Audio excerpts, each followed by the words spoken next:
আসসালামু আলাইকুম। আজকের ভিডিওটা কাজে লাগবে যারা সেলফ স্পন্সরশিপ ভিসা সম্পর্কে জানতে চান। বিশেষ করে যারা এই দেশে এখন পিএসডব্লিউ তে আছেন এবং পিএসডব্লিউ শেষ হয়ে গেলে অথবা যারা স্টুডেন্ট আছেন, তারা স্টুডেন্টশিপ শেষ হয়ে গেলে কিভাবে এই দেশে সেটেল হবেন এটা নিয়ে চিন্তা করছেন। তো এই সম্পর্কে অনেকে আমাকে মেসেজ দেন বলেই এই বিষয়ে ভিডিওটা করছি।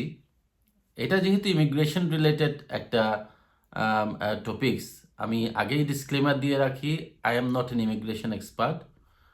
কিন্তু এই ভিসার সাথে যেহেতু বিজনেসের রিলেশনশিপ আছে, এজন্য আমি বিজনেস সাইডটা কভার করছি এবং আপনাদেরকে এমন কিছু কথা বলে আমি সবসময় শেয়ার করি যেটা আপনাদের অনেকগুলা ডিসিশন মেকিংয়ের মিস্টেক থেকে, লাইফের একটা বড় ধরনের মিস্টেক থেকে আপনাদেরকে সেভ করতে পারে।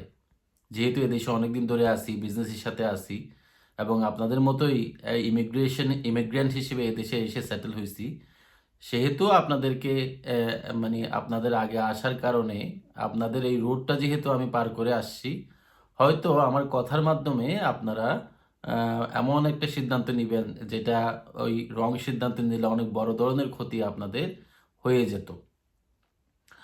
প্রথমেই বলে রাখি, সেলফ স্পন্সরশিপ ভিসাটা আসলে কি। সেলফ স্পন্সরশিপ ভিসা বলতে ইউকেতে কোনো ধরনের ভিসার ক্যাটাগরি নাই। যেটা আছে সেটা হচ্ছে টায়ার 2 ভিসা, অর্থাৎ ওয়ার্ক পারমিট ভিসা। তাহলে এই দেশে যে ভিসাগুলো আছে, একটা হচ্ছে টায়ার 1, একটা হচ্ছে টায়ার 2, আর একটা হচ্ছে টায়ার 4। টায়ার 1 হচ্ছে যেটা আগে এন্টারপ্রেনারশিপ ভিসা ছিল, এখন কিন্তু এন্টারপ্রেনারশিপ ভিসা নাই।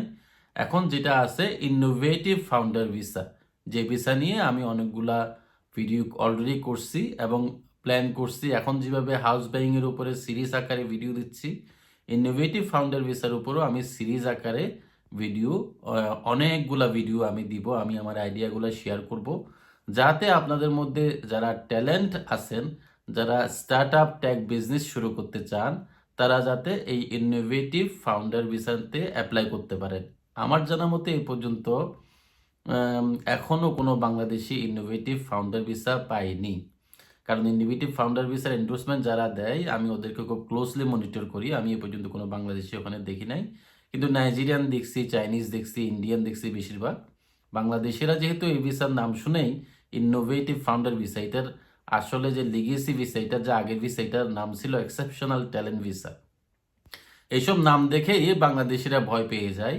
এবং আমার জানা মতে আমাদের এই দেশে বা বাংলাদেশে অনেক ট্যালেন্ট আমাদের বাংলাদেশিরা আছে, যারা চাইলে এই ভিসা অ্যাপ্লাই করে এম, এই ভিসাটা পেতে পারে। এবং এই ভিসাতে এটা একটা খুব প্রেস্টিজিয়াস লুক্রেটিভ ভিসা, যেটাতে 3 বছরে সেটেল হওয়ার চান্স আছে এবং আমাদের অনেক বাংলাদেশি এই ভিসায় অ্যাপ্লাই করতে পারে। এখন সরাসরি সেলফ স্পন্সরশিপ ভিসায় চলে আসি।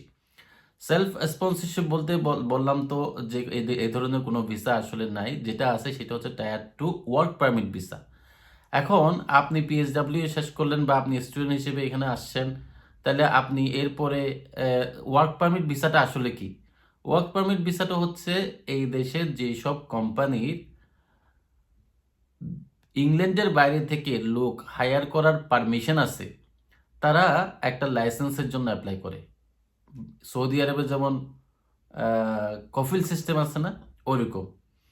তো ধরেন আমার এখানে একটা বিজনেস আছে, আমি আমার একজন লোক হায়ার করা দরকার এবং আমার এই যোগ্য লোকটা, যে ধরনের মানুষ দরকার, এই ধরনের মানুষ আমি ইংল্যান্ডে পাচ্ছি না।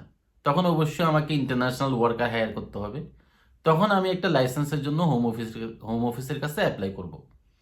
হোম অফিসের কিছু ক্রাইটেরিয়া যদি আমি ফুলফিল করি, তাহলে হোম অফিস আমাকে একটা স্পন্সরশিপ লাইসেন্স দিবে। লাইসেন্সটা পাওয়ার পরে আমি কস্ট জেনারেট করতে পারবো, কস্ট এলোকেট করতে পারবো এবং যে কস্টটা আমি যে ওয়ার্কারকে রিক্রুট করতে চাই তাকে আমি কস্টটা দিব। দেওয়ার পরে সে এই কস্টের উপরে ভিত্তি করে সে ভিসার জন্য অ্যাপ্লাই করবে। এটা হচ্ছে টায়ার 2 সিস্টেম। এখন এই টায়ার 2 সিস্টেমটাকেই আমাদের অনেক লোকজন, অনেক ইমিগ্রেশন অ্যাডভাইজাররা সেলফ স্পন্সরশিপ ভিসা নাম দিয়ে এখানে করাচ্ছে। এইখানে অনেকের আপনাদের পিএসডব্লিউতে যারা আছেন, যেহেতু টায়ার 1 এখন বলতে গেলে নাই, আপনাদেরকে সেটেল করানোর জন্য তারা এই সেলফ স্পন্সরশিপ ভিসাটা ইউজ করে। তাহলে এই সেলফ স্পন্সরশিপ ভিসা ইউজ করার জন্য আপনাকে কি করতে হবে? প্রথমে আপনাকে একটা কোম্পানি রেজিস্ট্রেশন করতে হবে, আপনাকে একটা এই দেশে বিজনেস এস্টাবলিশ করতে হবে এবং ওই বিজনেসের কিছু ক্রাইটেরিয়া থাকবে। ওই বিজনেস যখন একটা নির্দিষ্ট সময়ে গিয়ে এই বিজনেস যদি ফাইন্যান্সিয়ালি একটা স্টেবল কোম্পানি হয়, একটা যদি অ্যাক্টিভলি রানিং বিজনেস হয়, তাহলে এই বিজনেসের এক সময় লোক হায়ার করা লাগবে। তখন আপনি যদি দেখাতে পারেন যে আপনার your business is trading, your business is making money, your business is financially stable enough to recruit an overseas employee. এখন যেহেতু এই কোম্পানিটা আপনি রেজিস্ট্রেশন করছেন, করার পরে এই কোম্পানি যখন কিছু ক্রাইটেরিয়া ফুলফিল করবে, এবং এই ক্রাইটেরিয়াগুলো ফুলফিল করা খুব বেশি কঠিন না। যেমন স্টার্ট আপ কোম্পানি যেগুলো হয়, যেগুলো 18 মাসের মানে রেজিস্ট্রেশন করা হয়েছে 18 মাসও হয় নাই, তাদের জন্য এই ডকুমেন্টগুলো খুব বেশি কঠিন না। এগুলো আমি দেখে আরেকটা ভিডিওতে দেখাবো যে আসলে কি কি করতে হয়। ধরুন আপনি একটা কোম্পানি রেজিস্ট্রেশন করলেন, রেজিস্ট্রেশন করার পরে ভিএটি রেজিস্ট্রেশন করলেন, পিওয়াই মানে আপনি একজনকে এমপ্লয় করার জন্য একটা এইচএমআরসির কাছে লাইসেন্স লাগে, পিওয়াই রেজিস্ট্রেশন করলেন। তারপরে আপনি এমপ্লয়ি লায়াবিলিটি ইন্স্যুরেন্স করলেন। এরপরে আপনি বিজনেসটা অপারেট করতে থাকলেন, কিছু আপনার লেনদেন হইলো, কিছু টাকা ঢুকলো, কিছু টাকা বের হইলো, এবং আপনি যে স্টাফটাকে আপনি হায়ার করবেন, এই ক্ষেত্রে সেলফ স্পন্সরশিপ ভিসার ক্ষেত্রে আপনি নিজেকে নিজে হায়ার করবেন। এই যে টায়ার 2 ভিসাতে যারা আসে তাদের মিনিমাম একটা স্যালারি থ্রেশহোল্ড থাকে। আমি যতটুকু জানি এটা এখন 38,000 পাউন্ড। এখন আপনি আপনার কোম্পানিতে 38,000 পাউন্ড স্যালারি দিবেন, মানে মিনিমাম তো এটা দিতে হবে। এখন হয়তো কিছু কিছু শর্ট স্কিল ওয়ার্কার, যেটা 29,000 আমাকে বলছে যে অনেকে 29,000 স্যালারি দিয়ে করে। এখন ধরুন আপনি ধরে নিলাম যে 30,000 পাউন্ড আপনি একজনকে স্যালারি দিবেন, বা আপনি নিজেকে নিজে 30,000 স্যালারি দিবেন। এখন আপনার কোম্পানি যদি বছরে ধরেন আপনার কোম্পানি যদি বছরে 50,000ও টার্ন ওভার না করে, তাহলে 30,000-এর স্যালারি আপনি কিভাবে দিবেন? আপনি আপনার অফিসের এক্সপেন্স কিভাবে দিবেন? আপনার ইউটিলিটি বিল কিভাবে দিবেন? আপনার ট্রান্সপোর্ট এক্সপেন্স কোথা থেকে দিবেন? তো এই জন্য আপনাকে যদি একটা এমন বিজনেস এস্টাবলিশ করতে পারেন যে বিজনেসে আসলেই জেনুইনলি ট্রেডিং হচ্ছে, বগিযোগি দিয়ে চলার দিন শেষ। হোম অফিস এগুলো আমরা যেসব বগিযোগি করি, হোম অফিস ভালো মতোই এগুলা জানে। তো যে মেইন মেসেজটা আমি দিতে যাচ্ছি, আমরা এখানে এই যে সেটেল হওয়ার জন্য 15-20 হাজার টাকা দিয়ে আরেকজনের কাছ থেকে ওয়ার্ক পারমিট কিনি, ওই কোম্পানিটা দুদিন পরে বন্ধ হয়ে যায়। আপনার এত কষ্টের টাকা 15,000 পাউন্ড 20,000 পাউন্ড আপনি দিয়ে আরেকজনের কাছ থেকে ওয়ার্ক পারমিট কিনতেছেন, তার কোম্পানি যে আসলে 6 মাসের বেশি টিকবে এটার কোনো গ্যারান্টি নেই।